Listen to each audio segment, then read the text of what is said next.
So guys, ito nga pala ang tinatawag natin ng gel bottle accessories, yung ammo lang ng gel bullet, so yung mga bala. So magla-load tayo.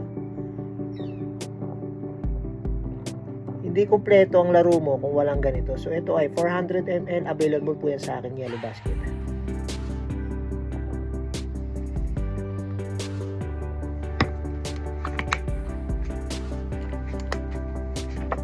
Lagyan na natin ito. Semi. Nasa. Hop, may lumabas.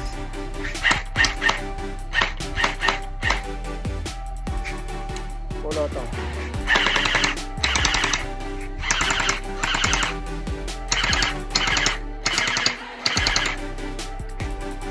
So ano pa hinihintay mo? Available ka na nito, no? 400 ml at 800 sa aking Yellow Basket. Click mo na ang aking Yellow Basket.